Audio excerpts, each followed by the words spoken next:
Namaste. Happy Earth Day, happy Holi, happy Easter.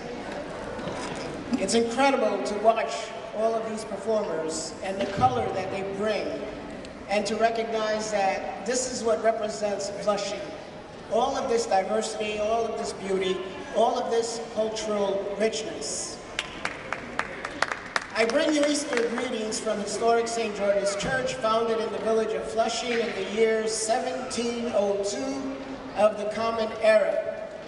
St. George's Church is a plethora of diversity in celebration of the wonderful mosaic of peoples from all over the earth that reside in the village of Flushing, the most multicultural location in these United States of America.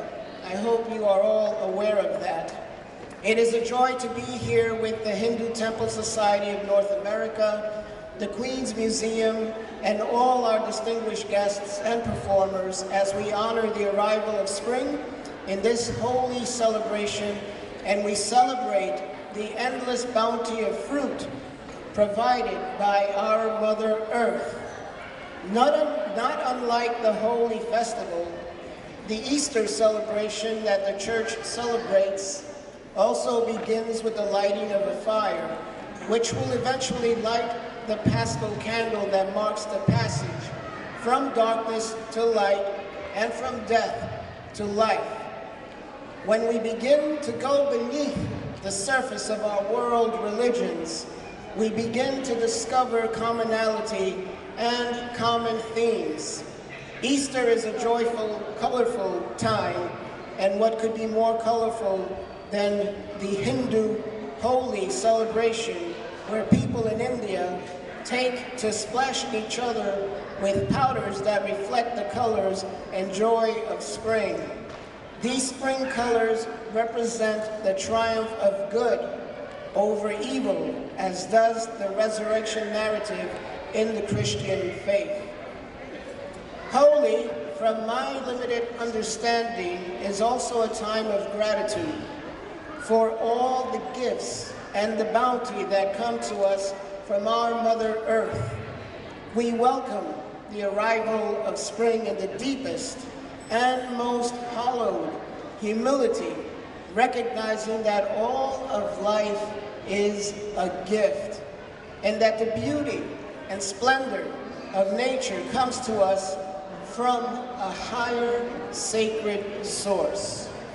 We are reminded in a festival such as this that we are all stewards of the earth, called to care for the earth and not to trample upon it for selfish ends.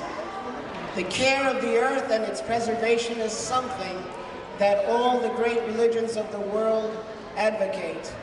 This is an area of faith that we should never ignore. We live in a time of incessant technological advances that often disregard the consequences to the planet and even our own existence. And Holi is a reminder to us that there is a perfect order to the universe and our planet that should never be tampered with.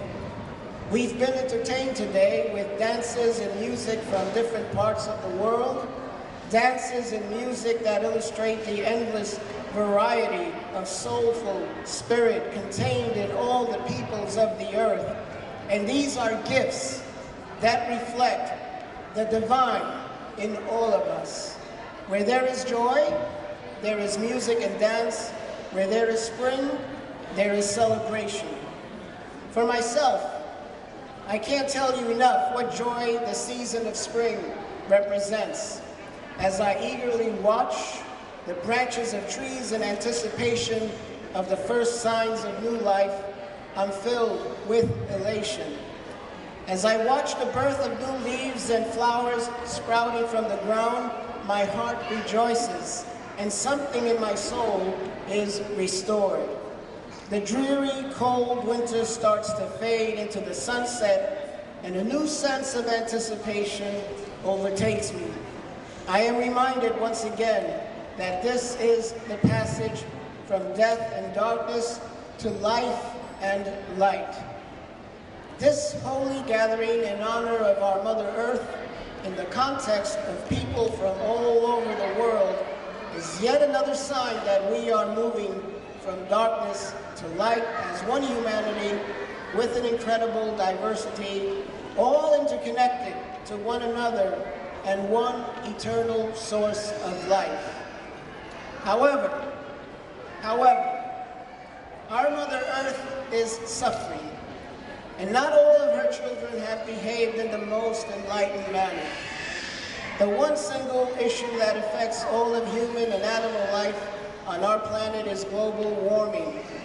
Our Earth is warming at an alarming rate, and as stewards entrusted with the sacred care of our living planet, we cannot turn a blind eye to the consequences.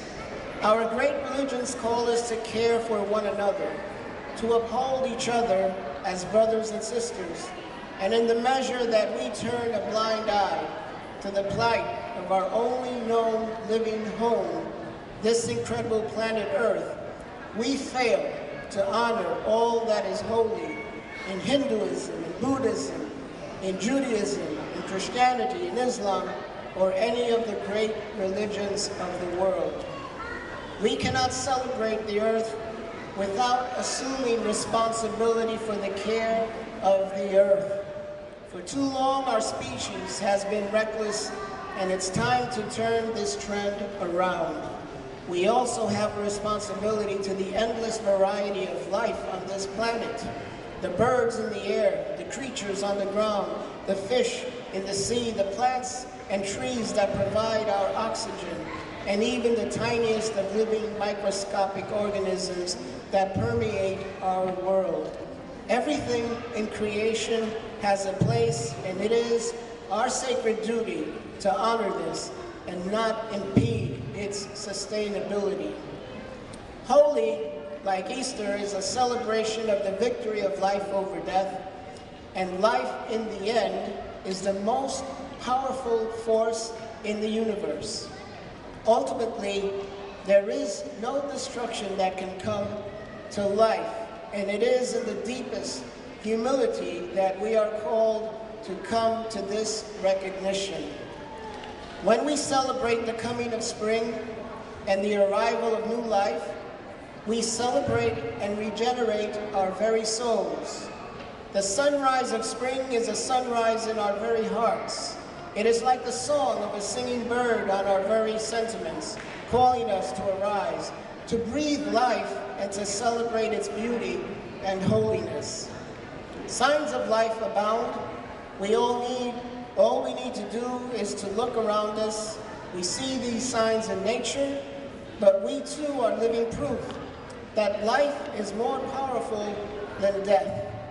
In a day and age where many seize upon religion to divide the world and some commit acts of terror in the name of God, we are living proof in this space, right here and right now, that our faith traditions are about unity and the respect of the dignity of every human being. This gathering is not an anomaly. This gathering is the essence of our faith traditions, and the colors of Holi remind us of the beauty contained in our great diversity.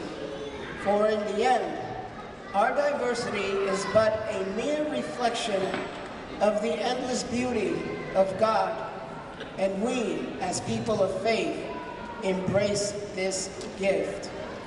So let us continue to celebrate the arrival of spring.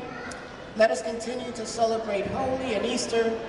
Let us continue to celebrate our Mother Earth and our wonderful, ever-expanding diversity.